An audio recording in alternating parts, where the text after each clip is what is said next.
I believe that it's important nowadays to have an idea with a very strong USP and to have an idea that truly creates added value. With our idea, we're also trying to become, in a way, the solar panel for wind energy. So in cities with our sail, you can generate electricity on almost every building. How can we generate electricity on site in the most environmentally friendly and people-friendly way possible? For us, that's the energy transition, an energy transition that's citizen-friendly, and that's what we work on every day. Today I'm speaking with Mathias. Mathias is a native Berliner, studied at Humboldt University, and started his own business after working in consulting. He founded the startup We4everyone. That stands for Wind Energy for Everyone. And this clean tech startup wants to make wind energy truly accessible to everyone. Everyone. Private households, but also businesses, can install a wind sail on their roof and produce energy with it. Mathias is a fascinating guest. We met while working in management consulting, and today we're talking about the background of the founding, as well as the various challenges faced by the founders of a clean tech startup. So enjoy listening.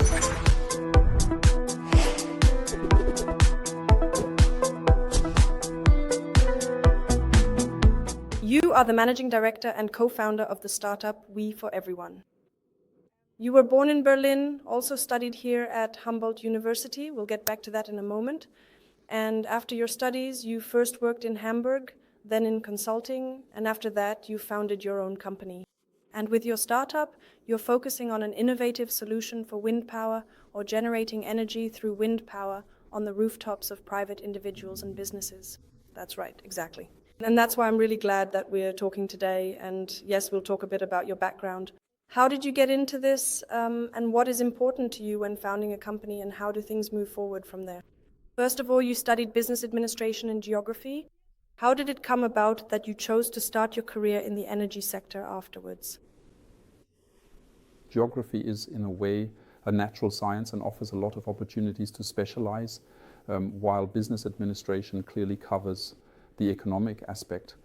And then becoming self-employed in the field of renewable energies, which is really a symbiosis of these two areas, was, at least for me, an obvious and clear choice. So you already had the desire to become self-employed later on while you were still studying? During my studies, my main goal was to learn as much as possible and to follow my interests.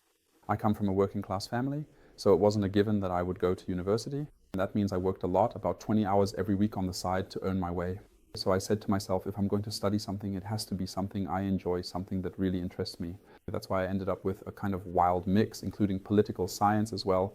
And yes, that was really my passion, and you can actually see that quite clearly in my resume now. That's true. You actually founded your startup while you were working in consulting at PwC.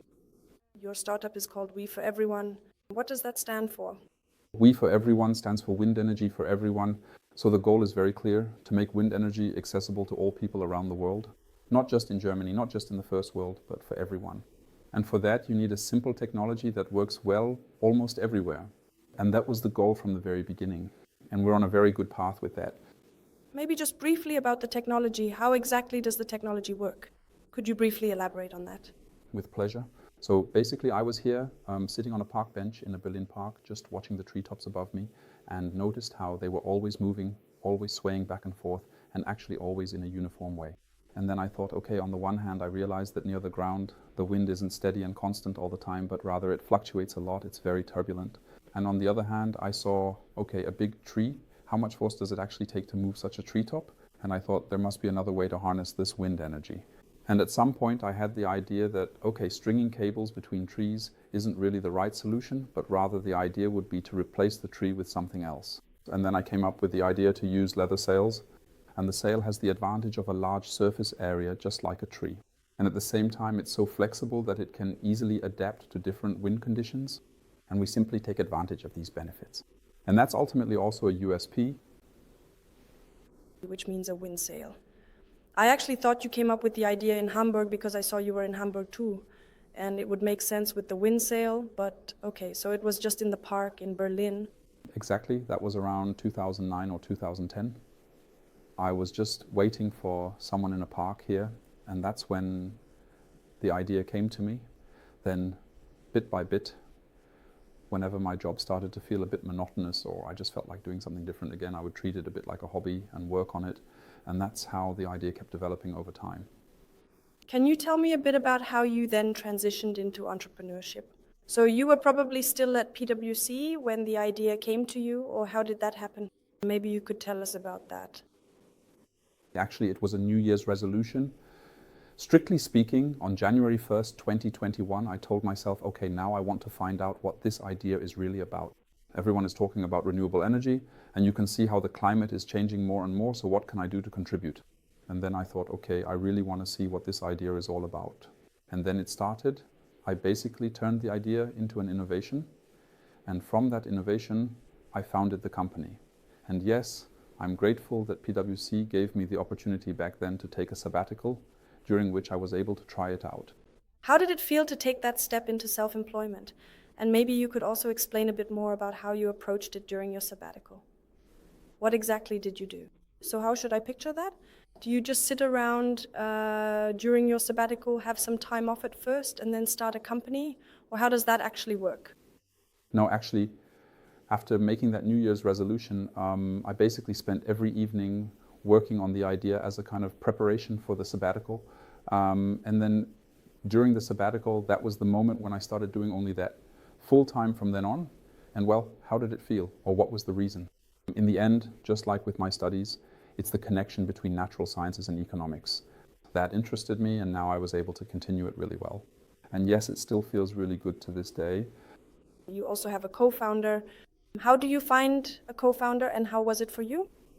It's a super interesting topic, and also a super difficult one, in my opinion. I've always had a bit of a disadvantage in that I've always been on my own from the very beginning. And of course, you get less direct feedback, and maybe you're just not as quick with a lot of things. And I knew Maria from PwC. We had already worked on a lot of projects together there, and we're really a strong, good team. And then I always hoped, because I know she also has a strong focus on sustainability, that if I could choose someone as a co-founder, I would choose Maria. And now we've actually decided to look for another co-founder as well. So we're basically looking for a CTO who can support us even more on the technical side, because while I have the idea, I don't have the engineering background for it. And at the moment, we've been working a lot with partners, which has allowed us to make quick progress, but we want to build up even more IP within the company itself. And that's only possible if we really develop things ourselves. Looking back at your founding experience, what would you do differently now? Are there things you would change, or would you just leave things as they were? Maybe two. From the very beginning, I would try to be a team right away, not start out alone, but really, once you have the idea, find others who are excited about it too, and then launch directly as a team. And I would also try to think even bigger from the start. So not just choosing a funding program where you say, okay, this will cover my costs, but rather picking one where you can say, and then I can also do this and that as well. In other words, try to raise more money right from the start in order to make a bigger impact, because no one knows what will happen in the funding landscape in 1 or 2 years, how technologies will develop, or how the dynamic market will continue to evolve. And that's why I think it's important to have a stronger position right from the start. When you say think bigger, a lot of topics come to mind where regulation hasn't quite caught up yet. There are major topics that you might want to implement in Germany, maybe even bringing them in from abroad. And Germany is also known for being a very bureaucratic country. Would you say that thinking big is important, but when it comes to implementation, how challenging is it to realize a big idea, especially one that hasn't been tried out in Germany before? Well, it's true that Germany has a lot of regulations, that's clear. I can say for our field specifically that it doesn't really affect us that much. So actually, if you want to put a WEN sail on the roof, many building authorities say, that's similar to a flag, we know how to handle that, it's not really difficult. And that means basically the system just needs to be integrated into the existing fire protection plan, or there are structural issues that need to be taken into account. But that's pretty much it for us. So honestly, we're hardly affected by that at all, and we're actually quite happy about it. But I can imagine that a lot of others are struggling with it, that it's just difficult and the processes just drag on. The technology itself doesn't seem all that complicated. Maybe for outsiders, it's just a wind sail on a roof that generates electricity. For private households, but also for businesses. Basically anywhere you can put it. Why do you think this idea hasn't really been implemented on a large scale yet? I think it's simply because no one has done it yet, even though my own idea actually goes back quite a long time to when I first came up with it.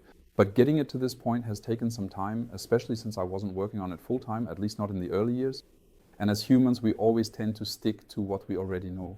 That means the first windmills turned, and if you look at a modern wind turbine today, they're really not that different from each other. And these windmills or wind turbines are designed for steady, consistent wind flows, which are mostly found at higher altitudes. That's why wind turbines keep getting bigger, because up there you have fewer turbulences and fewer gusts of wind that could disrupt this steady laminar flow.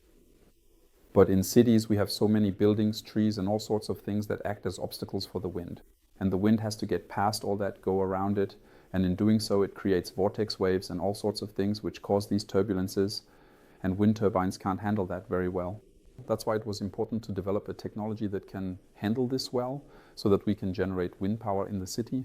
And with our idea, we're also trying in a way to become the solar panel equivalent for wind. So ideally in cities, you could generate electricity on every building with our sail, making each building a bit like a cell in a body that can supply itself with energy.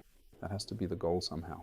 Not that we have huge parks far away somewhere that cost a lot of money, plus all the transmission lines and the electricity that first has to be transported to the people, but rather that we look at how we can generate electricity locally in the most environmentally friendly and people-friendly way possible.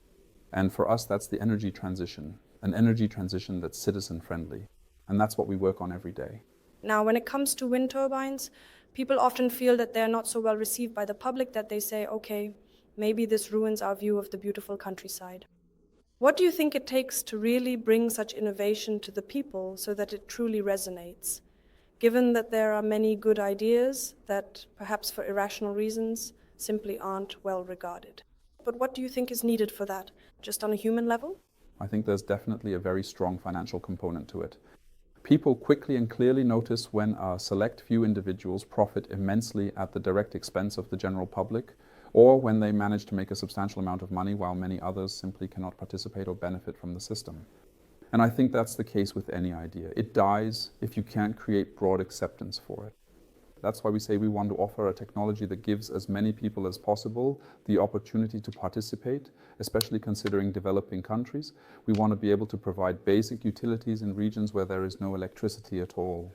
Is there a plan? Where do you want to start? Because you just mentioned developing countries, and I noticed that as well. You also advertise that on your website. Is there a specific plan, or? Exactly. At the moment, we are implementing stationary systems on buildings. That's the first step. And at the same time, we're already preparing new projects. The idea is to use something like a shipping container as a base, build a sail on top of it, and then you can actually pack the sail into the container. You can take the container anywhere in the world. That would basically be the first stage, to bring it everywhere. For example, to disaster areas where there is no local power supply, or to refugee camps and similar situations where it can be very useful. And then we also plan to show people in developing countries how they can build it themselves. You mentioned it, the technology is actually quite simple. I need a sailcloth or a fabric that's similar to sail material, that has this shape and can be easily attached and swung back and forth, so to speak. And that's something I can actually manage pretty easily in almost any country in the world. And then I just need a few parts from an electric bicycle, a dynamo and things like that, and I can already generate electricity with it. Or for example, in Africa, I think over 80% of wells are still operated by hand, and these swinging movements of the sail are like the pumping motions you would otherwise make with a pump. That means I can also use it to operate wells and even automate them if I want, which would give me access to both electricity and water, of course. So from this idea, as is often the case here, many other good ideas can be derived, but we're still at the beginning and are already looking far ahead and of course continuing to look for partners. Partners, absolutely. To wrap up, what advice can you give to people who are thinking about starting a business, especially in the field of the energy transition? I see the market and I see how dynamic everything is, and we see how new legislative initiatives keep coming up. And I think it's important nowadays to have an idea with a very strong USP and to have an idea that truly creates added value. I keep seeing startups at various events who say, Amma, we have something really great here. And then I think, I've already heard that 20 times. And the question I always ask is, how do you differentiate yourselves from the others? And then nothing comes. And I think that's really important somehow. Germany does have a large market, and so does Europe, but there are so many startups, so many people who want to make a difference, which is really great. But I think you also have to make sure to really present yourself so that you simply stand out. Otherwise, maybe you should rather join other projects instead of recreating the same ones again. So just a stronger focus and a small USP. Yes, Okay, perfect. That's it already. Thank you very much.